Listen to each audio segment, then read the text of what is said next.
ಹುಚ್ಚ ಹುಚ್ಚ ಯತ್ನಾಳ ಹುಚ್ಚ ಧಿಕ್ಕಾರ ಧಿಕ್ಕಾರ ಜಾತಿವಾದಿ ಯತ್ನಾಳಿಗೆ ಧಿಕ್ಕಾರ ಧಿಕ್ಕಾರ ಧಿಕ್ಕಾರ ಕೋಮುವಾದಿ ಎಮ್ಎಲ್ಎಗೆ ಧಿಕ್ಕಾರ अरेस्ट करो अरेस्ट करो यत्नाल को अरेस्ट करो अरेस्ट करो अरेस्ट करो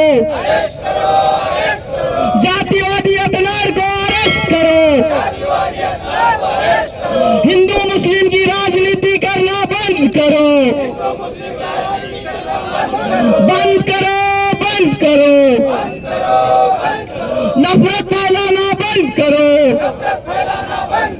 बंद करो बंद करो नफरत फैलाना बंद करो जेल भेजो यत्नाल को जेल भेजो जेल भेजो जेल भेजो कम्युनल एमएलए को जेल भेजो अरेस्ट करो जातिवादी यत्नाल को अरेस्ट करो। प्रोग्राम में हमारे शहर का एमएलए यत्नाल बाकायदा मुसलमान अवाम को, मुसलमान शहरी को और मुसलमान लीडरों को अपनी गंदी जबान से उनका नाम लेते हुए गालियां बकता है। इसके बाद हम लोग डिपार्टमेंट से हाथ जोड़कर इनके खिलाफ एफआईआर करने की जब गुजारिश करते हैं तो एक तो डिपार्टमेंट हमें 8-8 दिन स्टेशन के चक्कर लगवाता है। जब एफआईआर करता है तो कुछ ऐसे सेक्शंस लगाता है जो कि स्ट्रांग ना हो, जिस पर अरेस्ट भी न किया जाए। लेकिन जब कोई नॉन अवेलेबल सेक्शंस उस पर लगते हैं तो किसी भी किस्म का एक्शन नहीं होता, किसी भी किस्म का एक्शन एमएलए पर नहीं लिया जाता, ना उसे अरेस्ट किया जाता, ना उसे ताकीद किया जाता, ना उससे कोई भी कड़ी कार्रवाई की जाती। इतना सब कुछ मुसलमानों के साथ होने के बावजूद भी ये डिपार्टमेंट खामोश है, जबकि सबसे पहला रोल यहाँ पर डिपार्टमेंट को करना चाहिए था। अवाम को जागने से पहले, अवाम को उठने से पहले डिपार्टमेंट अपनी जानिब से अगर 100 मोटो केस करता तो हम डिपार्टमेंट को समझ सकते थे कहां ना कहां ये लॉ एंड ऑर्डर को मेंटेन करने की कोशिश की जा रही है बोल के। जबकि एमएलए यत्नाल बीजापुर शहर के अंदर खड़े होकर संविधान की धज्जियां उड़ाता है, लॉ एंड ऑर्डर की धज्जियां उड़ाता है और आप खामोश रहते हैं। और मैं कहना चाहता हूं हमारे बीजापुर के लीडरों से, कांग्रेस लीडरों से, जिस कदर आप लोगों ने कुछ दिन पहले एक प्रेस कॉन्फ्रेंस के जरिए आप लोगों ने यत्नाल को जवाब दिया, मैं इस बात को काबिल तारीफ मानता हूं कि जिस भाषा में उसने कहा था उसी भाषा में आप लोगों ने जवाब भी दिया, लेकिन इतना काफी नहीं है। मैं समझता हूं कि जिन लोगों ने जवाब दिया वो मुस्लिम लीडर्स अपनी कौम के, अपने लोगों के, अपने कौम के औरतों की इज्जत की भावनाओं की कदर करते हुए आप लोगों ने जवाब दिया। तो फिर आप लोगों के पीछे जो कांग्रेस पूरी बड़ी पार्टी खड़ी हुई है उस पार्टी की जानिब से अब तक कोई एक्शन नहीं हुआ। बीजापुर शहर के, बीजापुर डिस्ट्रिक्ट के अंदर 6 एमएलए कांग्रेस के हैं, कोई कांग्रेस का एमएलए यत्नाल के खिलाफ बोलना नहीं चाहता। वो लोग सिर्फ मुस्लिम कांग्रेस लीडर के कंधों पर जिम्मेदारी डालकर प्रेस कॉन्फ्रेंस के जरिए बता रहे हैं कि हम भी आपके साथ हैं, और मुस्लिम कांग्रेस लीडर्स अपने जज्बात को, अपने भावनाओं को, अपने गुस्से को जाहिर करते हुए नजर आ रहे हैं। क्या सिर्फ मुसलमानों को गाली दिए तो मुसलमान कांग्रेस लीडर ही बोलना जरूरी है क्या? कहां है यहाँ पर बीजापुर डिस्ट्रिक्ट का जो है सदर, कहां है कांग्रेस प्रेसिडेंट? क्यों नहीं बोलते, क्यों नहीं एक्शन लेते? कहां है कांग्रेस हुकूमत?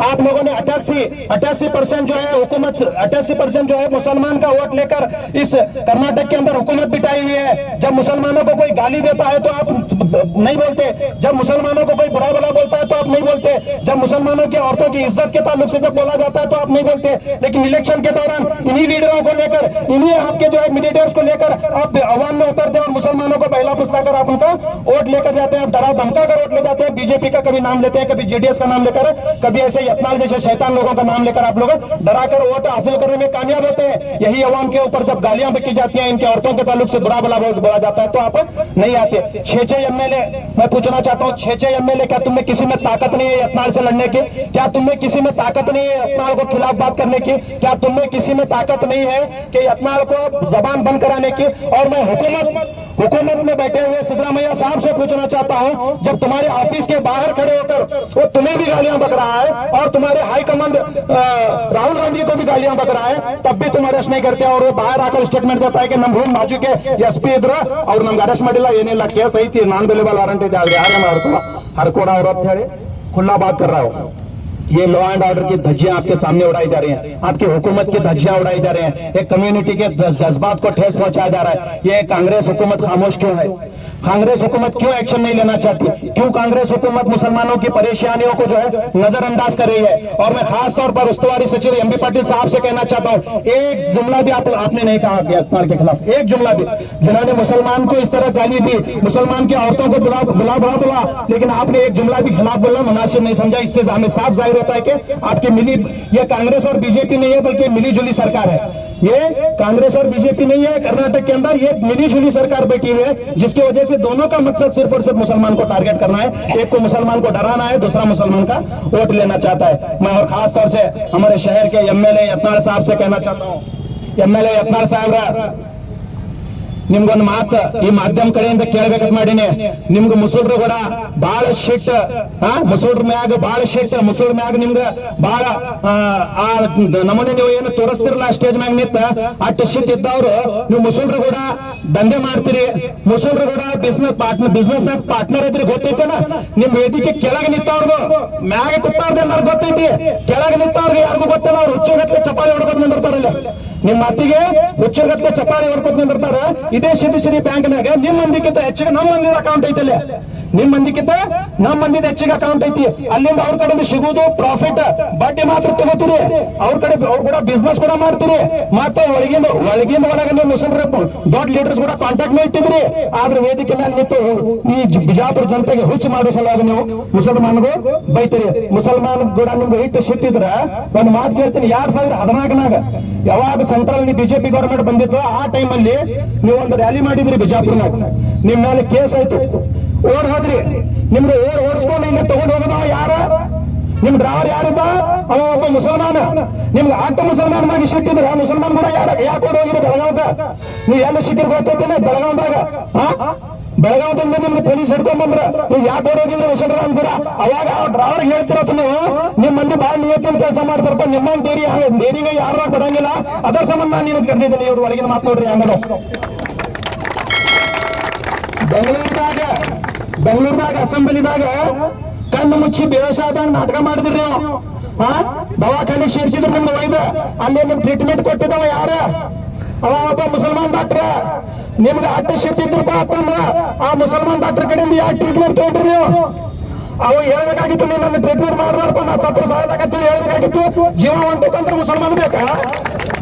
ಜೀವ ಹೊಂಟೈತಂದ್ರೆ ಮುಸಲ್ಮಾನ್ ಬೇಕು, ಜೀವ ಬಂದಿದ್ ಮಾಡಕ್ಕೆ ಮುಸಲ್ಮಾನ್ ಬೇಡ, ಮುಸಲ್ಮಾನ್ ವಕಫಾಸ್ತಿ ಬೇಕು, ಅವನೇ ಡಾಕ್ಟರ್ ನೋಡ್ರಿ, ಅದು ನಿಯತ್ತಿನ ಕೆಲಸ ಮಾಡ, ಅವ್ನ ಫೋಟೋ ನಿಮ್ ಮನ್ಯಾಗ ಹಚ್ಚಿ ಪೂಜೆ ಮಾಡ್ರಿ, ಆ ಡಾಕ್ಟರ್ ಫೋಟೋ ನಿಮ್ ಮನ್ಯಾಗ ಹಚ್ಚಿ ಪೂಜೆ ಮಾಡ್ರಿ, ಅವ್ನು ಯಾಕೆ ನಿಯತ್ತಿನ ಕೆಲಸ ಮಾಡೋಣ?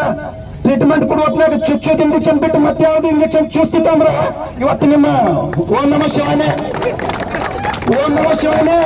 ನಾವ್ ಇಲ್ಲಿ ಎಲ್ಲಾರು ಮಾತಾಡ್ತಿದ್ವಿ, ಗೌಡ್ರ ತಂದಾರೇನ, ಗೌಡ್ರ ತರಾಗತ್ತಾರೇನ, ಬಂದೈತೆ ಅಂಬುಲೆನ್ಸ್ ಬರ್ತಿದ್ ಬಿಜಾಪುರ ಟೊಯ್ ಮಾಡ್ಕೊತ, ಆ ಡಾಕ್ಟರ್ದ ಕಾಲ್ ಇಡುವ ತೊಳೆದ ನೀರ್ ಕುಡೀರಿ ನೀವು, ಆ ಫೋಟೋ ಒಂದು ಮನ್ಯಾಗ ಹಚ್ಚಿರಿ, ಆ ಫೋಟೋ ಒಂದ ಮನ್ಯಾಗ ಹಚ್ಚಿ ದೇವರದಾಗ ಮುಂಜಾನೆ ಯಾತ್ ಕೂಡ ಅವಂದೇ ಪೂಜೆ ಮಾಡ್ರಿ ಮೊದಲ್ ನೀವು, ಯಾಕಂತಂದ್ರ ನಿಮ್ಗೆ ಜೀವ ಉಳಿಸಿದವ ಯಾರನೇ ದೇವರವ, ಅವ ಯಾರ?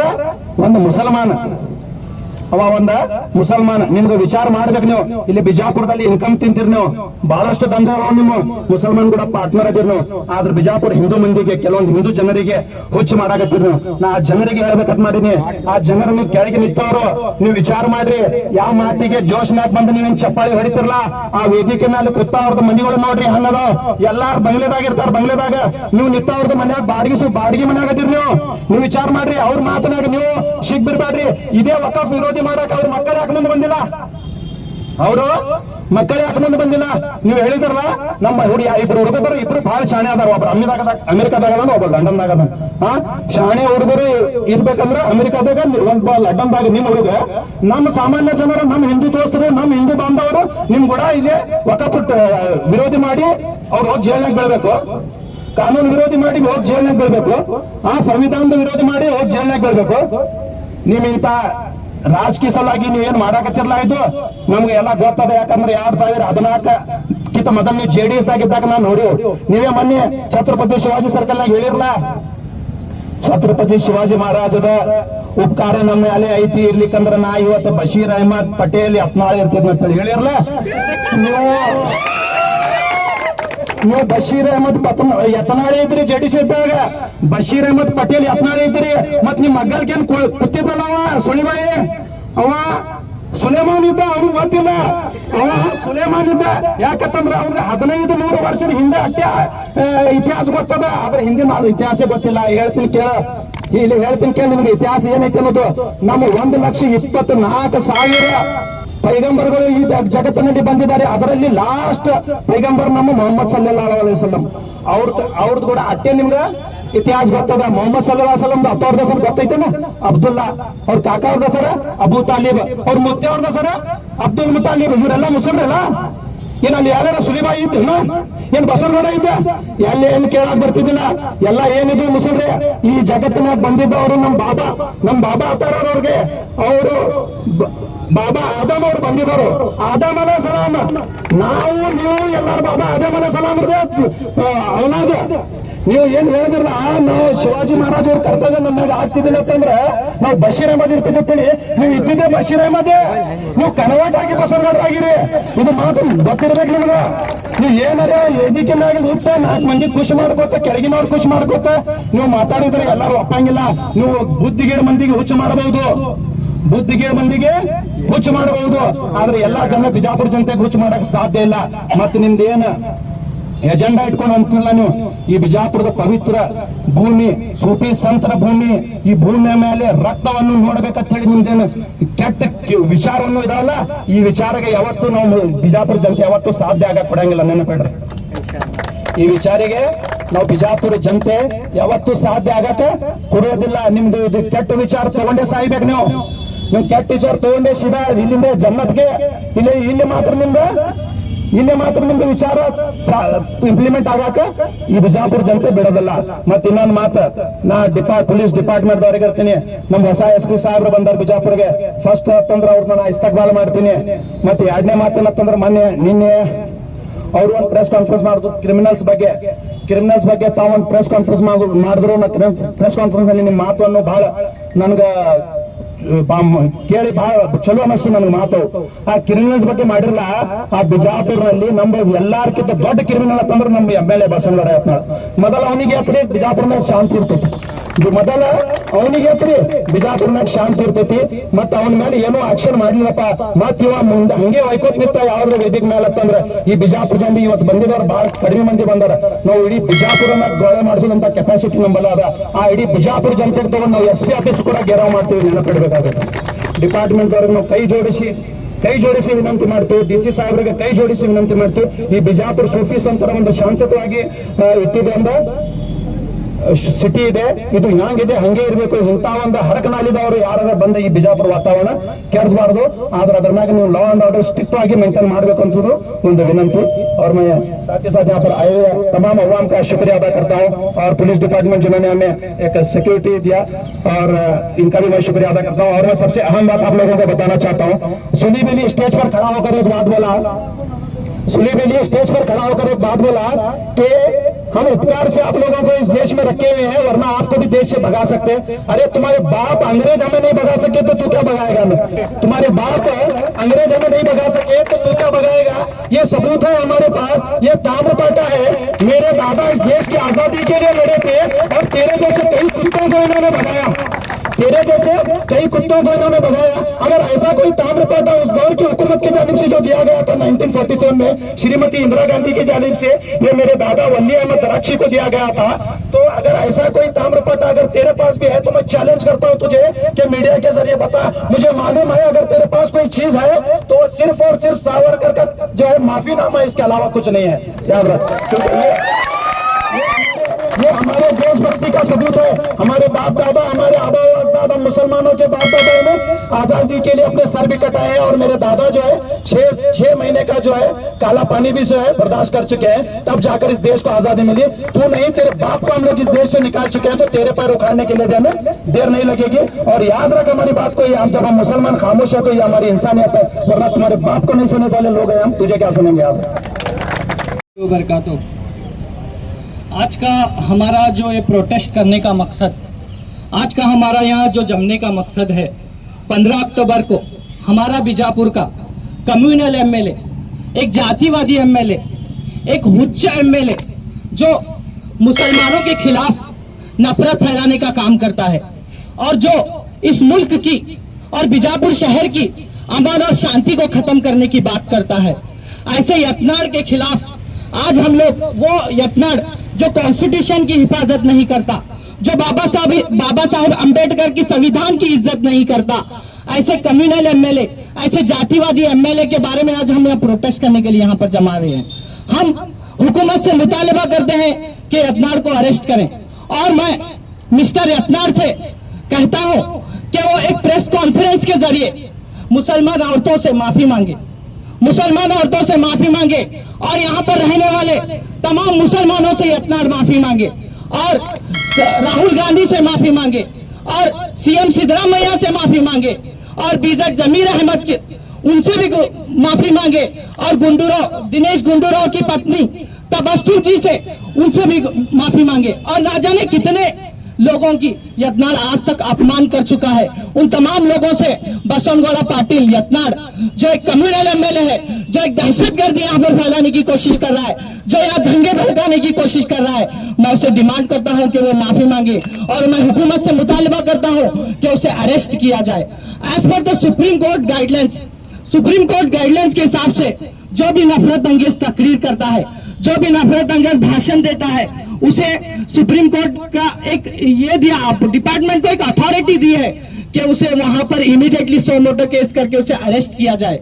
लेकिन क्या इतने बार यत्नाड़ बीजापुर में इतनी दफा हेट स्पीचेस दे चुका है, ना जाने कितनी दफा हेट स्पीचेस दे चुका है। क्या ये डिपार्टमेंट का हक नहीं था? क्या ये डिपार्टमेंट को नहीं चाहिए था कि उस पर सो मोटे केस दर्ज करके उसे अदालतों में घसीटा जाता? लेकिन हमारा डिपार्टमेंट आज तक इतने भाषण देने के बावजूद भी उस पर कोई सो मोटो केस नहीं दर्ज किया गया।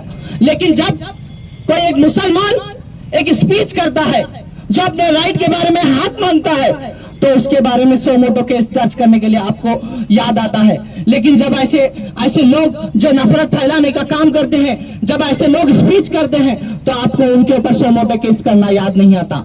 ये संविधान, चाहे वो मिनिस्टर हो, चाहे वो एमएलए हो, चाहे वो एमपी हो, चाहे वो प्राइम मिनिस्टर हो, चाहे वो चीफ मिनिस्टर हो, सबके लिए, चाहे वो नागरिक हो, हर किसी के लिए संविधान एक है।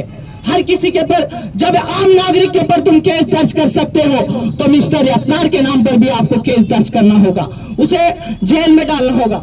गणेश पाकिस्तान का नाम लेकर यत्नाड़ बार बार पाकिस्तान का नाम लेकर एक पॉलिटिक्स करने की कोशिश कर रहा है, यहाँ के अवाम को तकलीफ देने की कोशिश कर रहा है। मुल्क में, हिंदुस्तान में जितने लोग यहाँ पर रहते हैं, पाकिस्तान का नाम लेकर हमें तकलीफ देने की कोशिश कर रहा है। ऐसे ही 1947 से पहले, जंग आजादी से पहले भी कुछ लोगों ने साजिशें की थी, पाकिस्तान का नाम लेकर इस हिंदुस्तान का बंटवारा किया था। जो गोलवालकर, जो हेगड़ेवर की शक्ल में मौजूद थे, आज उन्हीं की पैरवी करते हुए आज यत्नाड़ भी यहाँ हिंदू मुस्लिम की राजनीति करके यहाँ हिंदू मुसलमान को बांटने की कोशिश कर रहा है, जो यहाँ की जनता कभी होने नहीं देगी।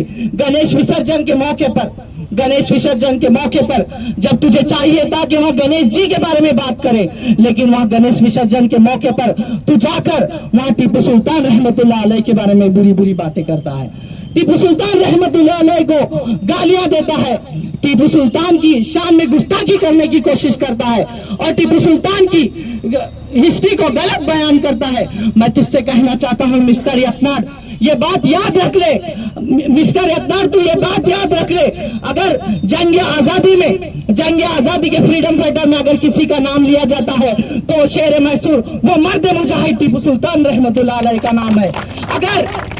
अगर तुझे मुसलमानों से इतनी नफरत है, मुसलमानों से इतनी नफरत है, टोपी पहनने वालों से इतनी नफरत है, बुर्का पहनने वालों से तुझे इतनी नफरत है। बुर्का पहनने वालों को तेरे ऑफिस के करीब न आने की बात करता है, टोपी पहनने वालों को तेरे ऑफिस के नजदीक नहीं आने की बात करता है। अगर ये मुसलमान नहीं होते, मैं बहुत जिम्मेदारी के साथ आपको ये बात कहना चाहता हूं, अगर ये मुसलमान ना होते तो ये देश आजाद ना होता।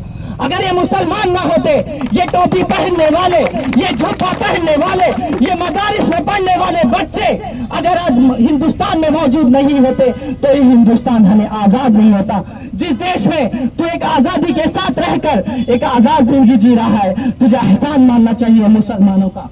तुझे एहसान मानना चाहिए वो हिजाबी लड़की सुमैया तैयब जी का, जिन्होंने तिरंगे को रंग दिया, जिन्होंने तिरंगा बनाया। उस सुमैया तैयब जी का तुझे एहसान मानने की जरूरत है। शायद तू ये हिस्ट्री को भूल गया है। रामनवमी के टाइम पर, रामनवमी की यात्रा में, रामनवमी के टाइम पर नफरत फैलाने की बात करता है। हालांकि तुझे वहां चाहिए था, रामनवमी के वक्त तुझे चाहिए था कि वह राम जी के तालीमात बोले।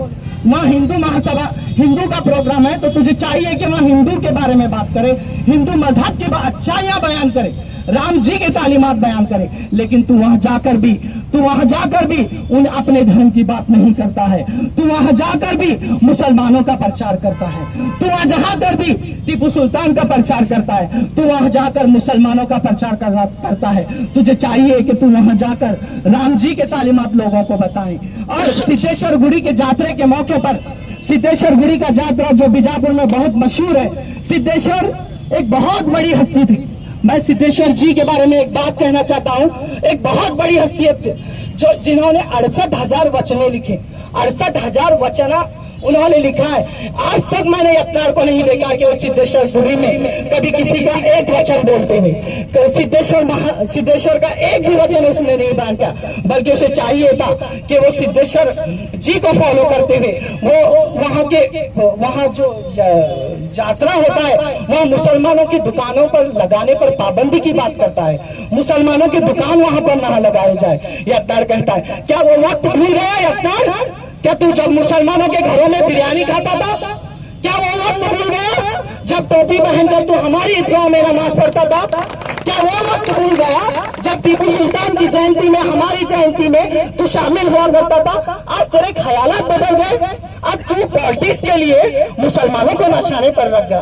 तू हमारे घरों में बिरयानी खाया है, तू टोपी पहनकर ईदगाह में नमाज पढ़ा है, तेरे फोटोज मौजूद हैं, तेरे पुरुष मौजूद हैं, फिर भी तू आज मुसलमानों से इतनी नफरत फैलाने की बात करता है।